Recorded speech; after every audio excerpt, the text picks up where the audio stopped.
일관성을 가지고 운행하셔야 되니까, 그래야 저와 여러분도 그 일관성을 따라 섬길 수가 있잖아요. 그 대표적인 것이 누구나 관찰에 의해 확인할 수 있는 물리적인 법칙입니다. 하나님께서는 이 세상을 운행하실 때에 물리적인 법칙을 따라 운행하시는 거예요. 지구가 한 바퀴 돌면 24시간이 되는 거고, 태양을 중심으로 365일을 돌면 1년이 되도록 이 물리적인 법칙을 정하시고 이 세상을 운행하고 계시는 거죠. 물리적인 법칙은 여호와 하나님께서 이미 창조하실 때 다 정해 놓으신 겁니다. 다만 사람들의 지혜가 미치지 못해서 알지 못하는 거죠. 그래서 아주 옛날 사람들은 지구가 동그랗다라는 것조차도 몰랐잖아요. 그리고 또 그 다음에 사람들은 태양이 지구를 돈다고 생각을 했어요. 그래서 지구가 태양을 돈다 그러니까 난리가 났었잖아요. 근데 하나하나 관찰에 의해서, 증거들에 의해서 하나님께서 정해 놓으신 법칙들이 드러나게 되므로 깨닫게 되는 거죠. 그 대표적인 것이 뉴턴이 발견한 만유인력의 법칙입니다. 우리 초등학교 아이들도 만유인력의 법칙 그럼 다 안단 말이에요. 옛날에는 몰랐다가 뉴턴이라는 사람이 관찰에 의해서 발견하게 된 거죠. 이미 여호와 하나님께서 창조하실 때 정해 놓으신 법칙인데, 모든 행성들은 서로 끌어당기는 인력이 있어서 요 근처에 있는 물건들은 어떤 물건이 됐든 하늘로 올라갔을 때 이 중력이 미치는 데서 벗어나지 못하고 땅으로 떨어지도록 되어 있다라는 게 만유인력의 법칙이잖아요. 사과가 떨어지는 것을 본 뉴턴이 그것을 관찰해서 드디어 알게 된 물리 법칙입니다. 여호와 하나님께서 운행하시는 이 세계에는 아직 사람들이 발견하지 못한 무수히 많은 법칙이 숨겨져 있을 거예요. 숨겨져 있다라고 해서 법칙이 운행되지 않는 것은 아니지요. 다만 사람들이 알지 못할 뿐입니다. 여호와 하나님께서 정해놓으신 법칙은 물리적인 법칙뿐만 아니라 인간관계 안에서 적용되는 법칙도 있습니다. 물리적으로, 또 심리학적으로, 또 영적으로 여러 가지 이 모든 영역에 하나님이 정해놓으신 법칙을 따라 이 세상이 운행되도록 되어 있단 말이죠. 여호와 하나님께서 인간관계 안에서 역사하시는 법칙도 수많은 사람들의 경험들이 모이고 모여 숨겨져 있었지만 그것이 모이고 모여서 결국 지혜로 드러나게 되는 겁니다. 조선시대 문신이자 서예가였던 양사원의 작품 중에 이런 시조가 있습니다. 중고등학교를 나온 분들이라면 다 아는 작품인데요. 태산이 높다 하되 하늘 아래 메이로다. 오르고 또 오르면 못 오를 리 없건만은 사람이 제 안이 오르고 메만 높다 하더라. 처음 들어보신 분 계세요? 다 아는 내용이잖아요. 높은 산을 쳐다보면서 너무 높아 올라가지 못한다 라고 탄식하는 사람들을 안타까워하며 노래한 시조이지요. 아무리 높은 산도 오르고 또 오르면 결국 정상에 올라갈 수 있다라는 지혜를 담고 있습니다. 높은 산을 오르려고 목표를 정하였으면 포기하지 말고 한 걸음 한 걸음 반복하고 또 반복하여 걷고 또 걷다 보면 어느새 높은 산에 올라와 있는 자신을 발견할 수 있게 된다라는 거죠. 비슷한 내용으로 티끌모아 태산이라는 속담이나 천리길도 한 걸음부터 라는 속담들이 다 그런 의미의 지혜를 담고 있는 거죠. 작은 것의 중요성에 대해 알려주는 선조들의 지혜가 담겨 있습니다. 이렇게 선조들의 경험이 모이고 모여서 지혜가 드러나 한 문장으로 정리가 되기도 하는 거지요. 예수 그리스도께서 이 땅에서 제자들을 가르치실 때에 인간관계의 법칙 중에 하나로 지금 제가 말씀드렸던 이런 것들과 연관된 귀중한 교훈을 말씀하셨어요. 오늘 함께 읽었던 본문에 나오는데요, 작은 것에 충성된 자가 큰 것에도 충성한다 라고 하는 교훈입니다. 오늘 말씀을 묵상하며 여호와 하나님께서 저와 여러분에게 말씀하시는 음성을 듣고 순종함으로써 여호와 하나님께 칭찬 듣는 인생, 여호와 하나님께서 승리하였다, 이겼다 라고 인정해 주시는 복된 인생을 사는 저와 여러분들 되시기를 예수 그리스도의 이름으로 축원합니다.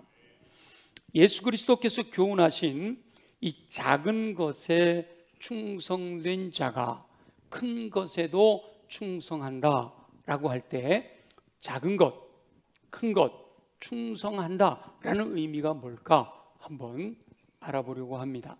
이 작은 것이라고 하는 단어는 가장 작은, 극히 사소한 것, 보잘것없는 것이라는 뜻을 담고 있습니다.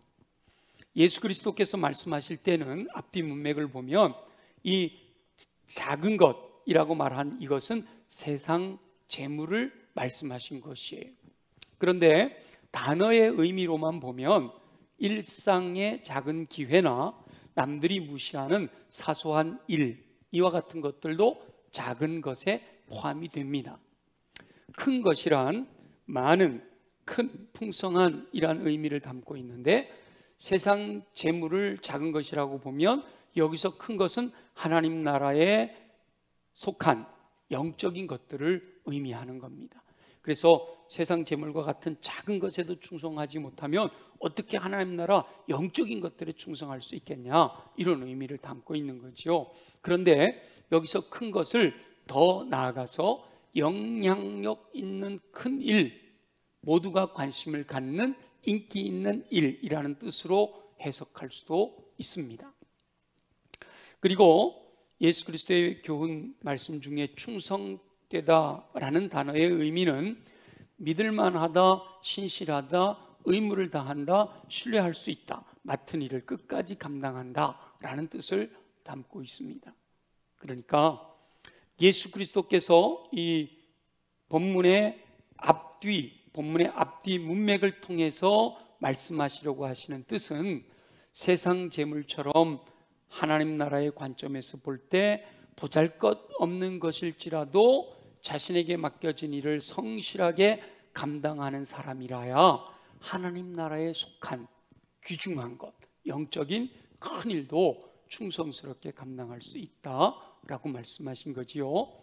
그런데 단어의 의미로만 해석해 보면 일상에서 작은 기회가 주어졌을 때 그 기회를 놓치지 않고 성실하게 감당하는 사람이라야 영향력 있는 큰 일이 주어졌을 때 충성스럽게 감당할 수 있다라고 말씀하시는 거예요. 더 나아가서 남들이 무시하는 사소한 일이라 할지라도 묵묵히 성실하게 감당하는 자라야 모두가 관심을 갖는 인기 있는 일을 맡을 수 있게 된다라고 말씀하시는 뜻도 담겨 있는 겁니다. 그러니까 예수 그리스도께서 하신 말씀은 수많은 사람들이 인간관계의 경험을 통해 깨달은 지혜와 다르지 않다라고 하는 거죠. 다만 그 지혜가 사람들이 새롭게 정한 것이 아니라 이미 여호와 하나님께서 인간관계는 이렇게 해야 되는 거야 라고 정해놓으신 법칙을 경험들의 누적을 통하여 발견했을 뿐이다 라고 하는 것이지요. 그런데 이렇게 사람들이 경험에 의해 발견한 지혜 혹은 여호와 하나님께서 이미 창조하실 때부터 정하신 법칙에 대해서 많은 사람들이 분명하게 제시되어 있기 때문에 알고 있어요. 천리길도 한 걸음부터 걸어가야 된다, 모르는 사람이 없죠. 지극히 작은 것에 충성된 자에게 큰 것도 맡겨주신다, 처음 들어보는 말씀 아니잖아요. 그런데 문제는 뭐냐, 그것을 잊어버리고 실제의 삶에서 적용하지를 않는다, 실천하지를 않는다는 거예요. 작은 것부터 충성스럽게 감당하지 아니하고 괜히 큰 것만을 생각하고 큰 것만 가지려고 하고 그런 삶을 살아간다는 거죠. 저와 여러분은 오늘 말씀을 통해서 도전받아 지극히 작은 일에 충성하는 삶을 살게 되시기를 예수님의 이름으로 축원합니다.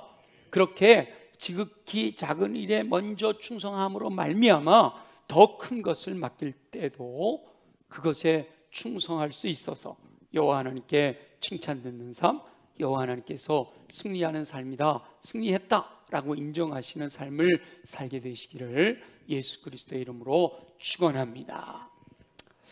성경 속의 인물들을 보면 하나님께 쓰임받은 많은 사람들이 전부 다 아주 작은 것부터 충성하는 삶을 통해서 그것이 모이고 모여서 더 큰 일을 감당했다라는 것을 알 수 있습니다.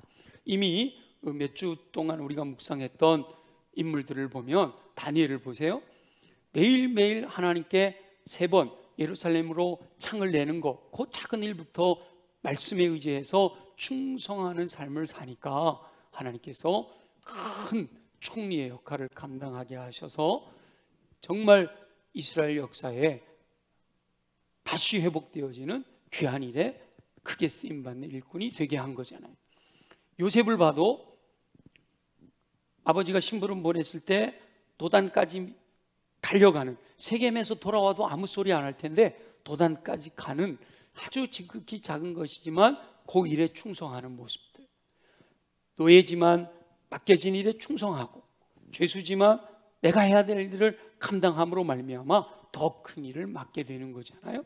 이사야 선지자도 하나님께서 그를 정결케 하시고 사명을 맡겨주시는 것은 반복하여 꾸준히 하나님의 전에 나아가 예배드리는 삶을 살았기 때문에, 작은 것부터 충성하는 삶을 살았기 때문에 놀라운 선지자로서의 귀한 사명을 허락하신 거지요.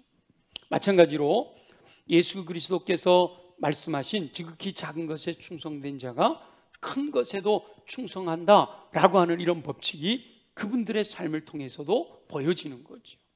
하나님의 나라를 위해 크게 쓰임받은 모든 인물들이 바로 여호와 하나님께서 정하신 법칙 안에서 사셨다라고 하는 것을 알 수가 있습니다.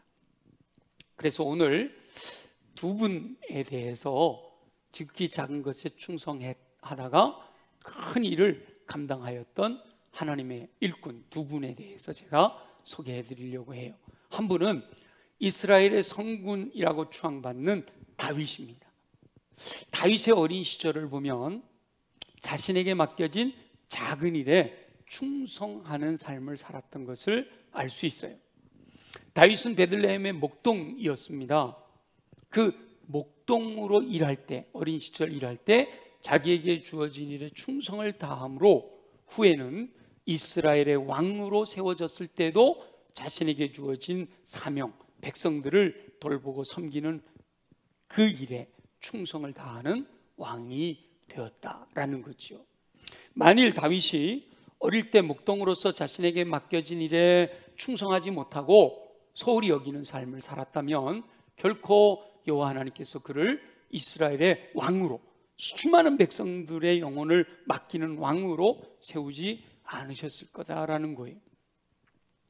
그러면 다윗이 목동으로 있을 때 무슨 일에 어떻게 충성을 했는가?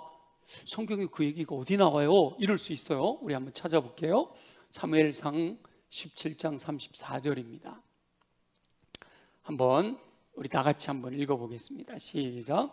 다윗이 사울에게 말하되 주의 종이 아버지의 양을 지킬 때에 사자나 곰이 와서 양떼에서 새끼를 물어가면 내가 따라가서 그것을 치고 그 입에서 새끼를 건져냈고 그것이 일어나 나를 해하고자 하면 내가 그 수염을 잡고 그것을 쳐 죽였나이다.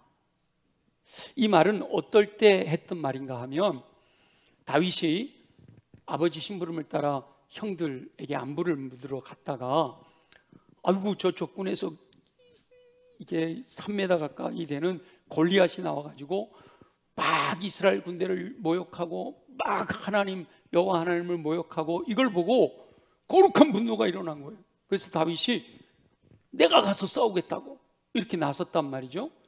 그 소리를 들은 군인들이 왕에게 보고를 했어요. 그러자 사울 왕이 데리고 와봐 그랬어요. 그래서 다윗이 사울 왕 앞에 섰을 때 사울 왕이 보니까 아직 10대 소년이란 말이죠. 그래서 사울 왕이 설득을 하는 거예요. 얘야, 골리앗은 어려서부터 용사야. 그런데 너는 이제 소년이잖아. 골리앗과 싸울 수 없어 라고 다윗을 말리고 있는 거예요. 그때 다윗이 이 말로 대답을 한 겁니다. 근데 다윗이 대답한 내용 중에 핵심은 뭔가 하면 제가 양을 칠 때 맹수가 와도 그것들을 물리칠 수 있었어요. 그러니까 골리앗도 제가 충분히 이길 수 있어요. 이렇게 자기가 힘이 있다라는 걸 드러내는 건데 저는 거기보다 어디에 이렇게 딱 초점이 맞춰졌는가 하면 다시 한번 볼까요? 다시 한번 다윗이 사울에게 말하였는데 다윗이 하는 말이에요. 주의 종이 아버지의 양을 지킬 때 어릴 때 목동이었단 말이죠. 사자나 곰이 와서 양떼에서 새끼를 물어가면 뭐라고요? 내가 따라가서 그것을 치고 그 입에서 새끼를 건져냈대요. 전 여기 따라가서 그것을 치고 그 입에서 새끼를 건져냈다라는 문장에 이렇게 초점을 맞추는 거예요. 보통 목동들은 자신이 감당할 수 없는 맹수가 양을 잡아가면요 그걸 따라갈 생각을 못합니다. 속수무책 당할 수밖에 없죠. 그런데 다윗은 그 맹수를 끝까지 따라가서 양을 건져낼 정도로 어려서 목동 때부터 양을 지키기 위해 충성을 다했다라는 것을 알 수가 있죠. 여호와 하나님께서는 이렇게 자신에게 주어진 일은 작은 것이라도 충성되게 감당하는 다윗의 그 충성됨을 보시고 사무엘로 하여금 다윗을 기름 부어 왕을 삼아라 라고 명령하신 거지요. 또 한 사람, 사사시대가 끝나고 왕정시대가 시작될 때 사울과 다윗에게 기름을 부어 왕으로 세운 사무엘도 작은 것에 충성했기에 더 큰 것으로 사명을 감당하는 대표적인 인물이라고 할 수 있습니다. 사무엘은 어머니 한나의 기도로 잉태되어 태어났습니다. 어머니 한나가 하나님 제게 아들을 주시면 하나님께 드리겠습니다 소원한 대로 젖을 떼었을 때 사무엘을 여호와 하나님의 성막에서 자라게 합니다. 이제 막 젖을 뗀 사무엘이 투정을 부리고 때를 썼을 수도 있지만 이 어린 사무엘은 자신에게 주어진 일에 충성을 다합니다. 혹 여러분 중에 아니 젖된 그 갓난아기 길을 어떻게 하나님이 전에다가 데려다 놨을까 걱정하는 분들 있어요. 그분들은 지금 시대로 생각을 해서 그래요. 요즘 젊은 엄마들은요 6개월이면 젖을 때 다 하시는 거죠. 그죠? 길어야 1년 안 가잖아. 그죠? 처음부터 젖을 안 먹이고 우유 먹이기도 하고 그죠? 근데 여기 어르신들 중에 7살까지 젖 먹은 분들 계시죠? 없어요? 아까 2부 때는 제가 7살까지 젖 먹으신 분 계시죠? 그랬더니까 권사님이 남편을 딱 쳐다보더라고. 당신 그랬지? 이 얘기예요. 그러니까 이스라엘도 이렇게 젖을 뗐다라고 하는 게 막 2살, 3살 이런 게 아니라 적어도 5살, 6살 자기 혼자 자기 앞가림은 할 수 있는 정도의 나이에 성막에다가 데려놓은 거예요. 그래도 어린아이잖아요. 그래도. 그런데 이 어린 사무엘이 여호와 하나님의 궤가 있는 하나님의 성막 안에서 잠을 자고 있던 어느 날 여호와 하나님께서 사무엘을 부르셨어요. 사무엘아, 사무엘아. 그랬더니 사무엘은 엘리 제사장이 자기를 부른다 생각하고 자다가 뻘떡 일어나 달려가서 당신이 나를 부르셨기로 내가 여기 있나이다 라고 대답을 합니다. 그런데 엘리 제사장이 아니야 나 너 부르지 않았어 라고 하니까 야 가시 그냥 자 그랬단 말이에요. 그러니까 사무엘이 다시 돌아와서 누웠어요. 근데 또다시 사무엘아 사무엘아 자기를 부르는 거예요. 그러니까 사무엘이 뻘떡 일어나서 쭈르르 달려가 갖고 제사장님 저를 부르셨나요? 당신의 나를 부르셨기로 제가 여기 있습니다 라고 똑같이 대답을 해요. 그렇게 3번이나 사무엘은 잠자다가 자신을 부르는 소리에 엘리 제사장에게로 달려가서 당신이 나를 부르셨기로 내가 여기 있나이다, 내가 여기 있나이다 라고 응답을 합니다. 가만히 보니까 선우가 막내인 것 같아요. 양선우 몇 살이야? 선우 몇 살이야? 아이고 창피해. 6살? 8살? 8살. 왜 유초등부를 안 가고 엄마 따라 여기로 왔을까? 이거 예화 들으라고 여기 왔나 보다. 선우야 들어봐봐. 선우가 8살짜리 선우가 사무엘이라고 생각하시고요. 잠을 자고 있어. 침대에서 자고 있는데 건너방에서 아빠가 불러요. 선우야 선우야 라고 부르는 소리가 들려. 그럼 선우는 자고 있는데 아빠가 부르면 빨딱 일어나서 달려가서 아빠 저 부르셨어요? 이럴까?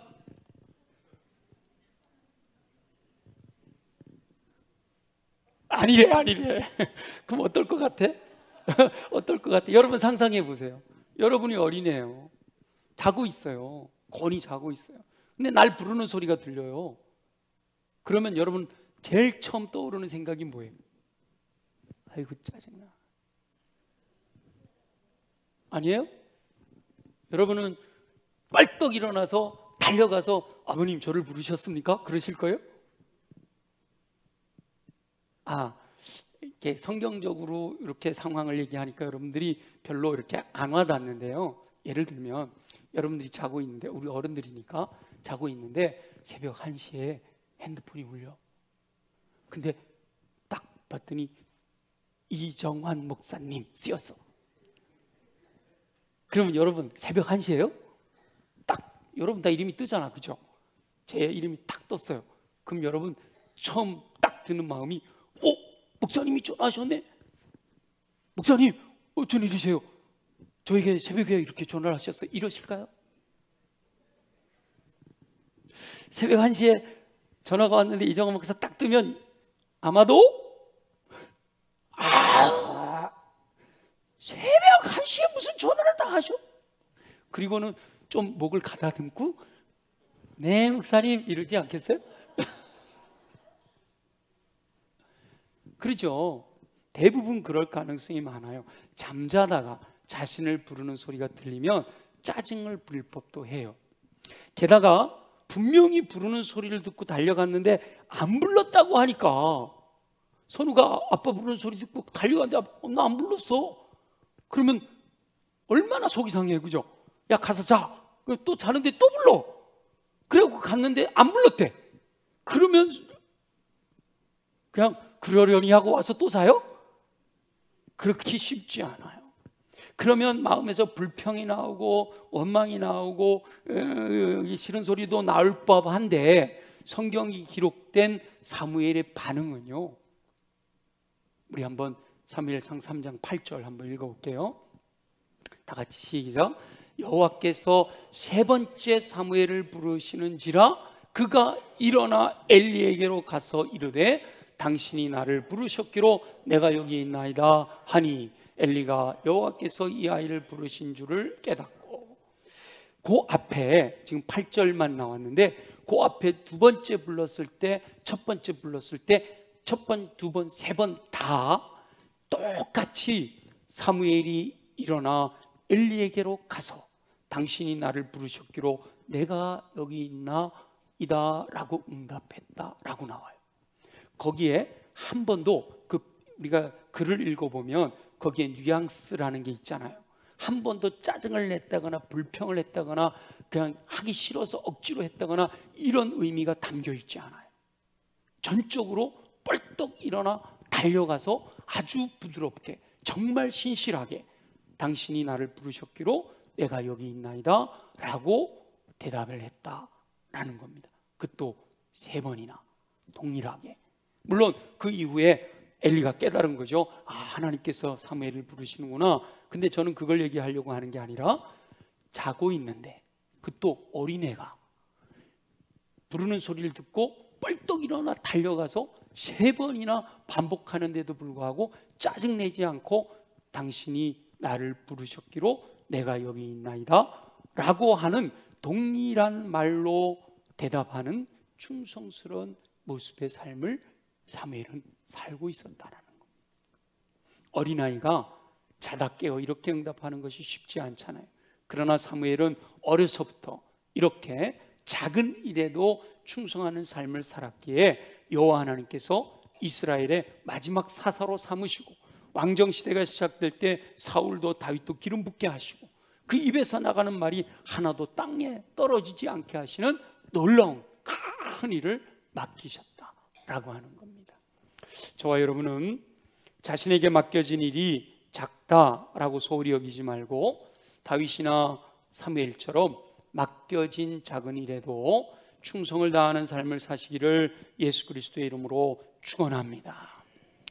예수 그리스도께서 말씀하신 이 교훈, 지극히 작은 것에 충성된 자는 큰 것에도 충성되다라고 하는 이 말씀은 저와 여러분들이 반드시 기억하고 저와 여러분의 삶에서 적용해야 할 여호와 하나님의 법칙인 줄로 믿습니다. 지금 내게 맡겨진 일이 작아 보일 수도 있단 말이죠. 아주 하찮아 보일 수도 있어요. 더 큰 일을 하는 많은 분들을 보면서 부러울 수도 있어요.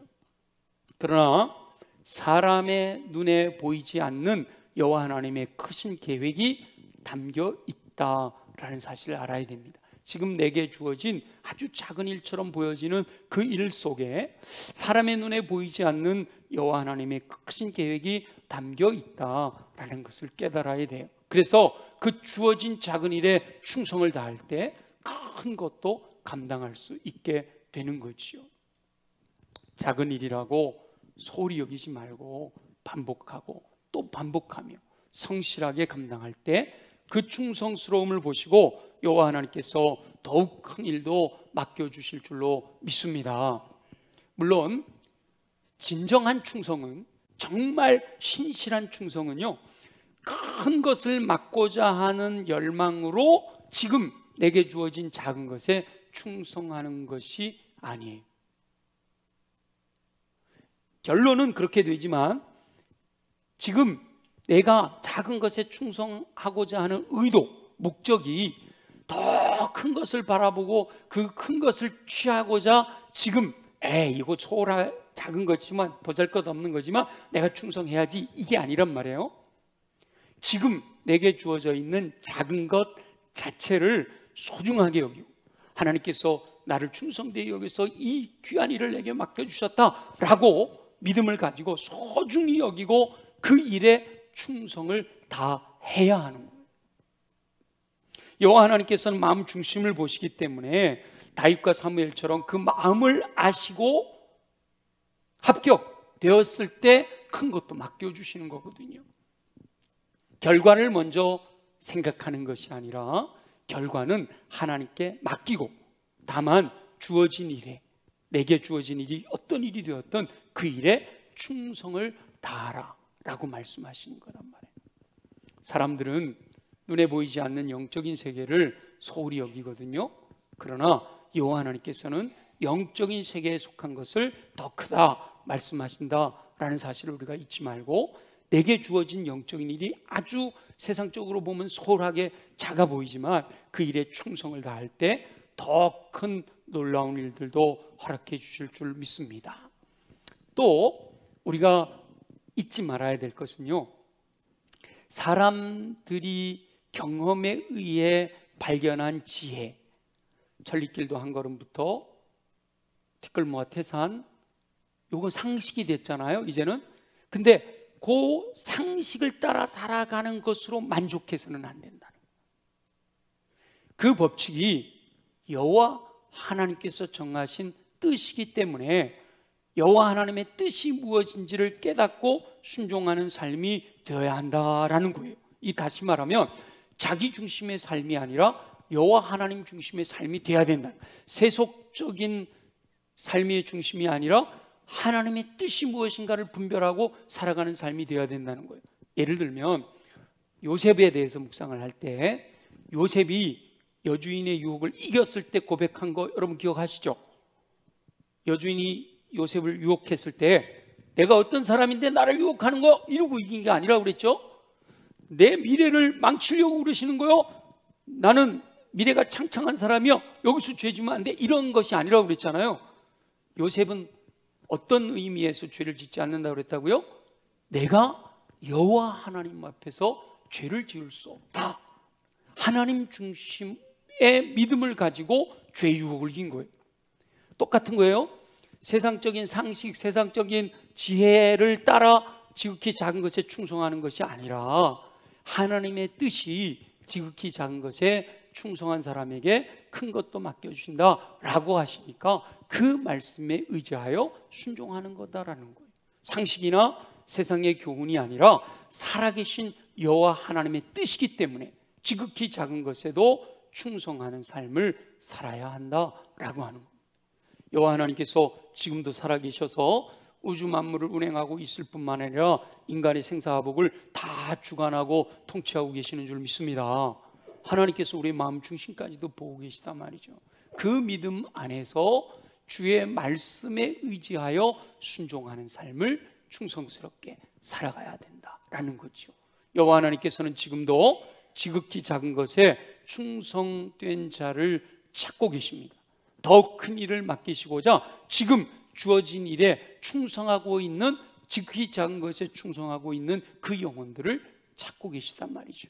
저와 여러분이 여호와 하나님께서 찾으시는 충성된 사람이 되도록 지금 내게 주어져 있는 그 일, 작은 일부터 사람을 보는 것이 아니라 살아계신 여호와 하나님이 칭찬하시도록 충성하는 삶을 살게 되시기를 예수 그리스도의 이름으로 축원합니다. 주어진 말씀을 기억하면서 우리 함께 다 같이 혹시 내가 지금까지 충성스럽게 살지 못했다면 용서를 구하고 다시 결단하고 충성스럽게 살아가기를 원하며, 지금까지도 충성스럽게 살았다면 더 신실하게 살아가기를 원하시는 주님의 뜻 앞에서 계속해서 끊임없이 실수하지 않고 포기하지 않고 충성을 다하게 하여 주옵소서. 우리 다 같이 함께 통성으로 기도합니다.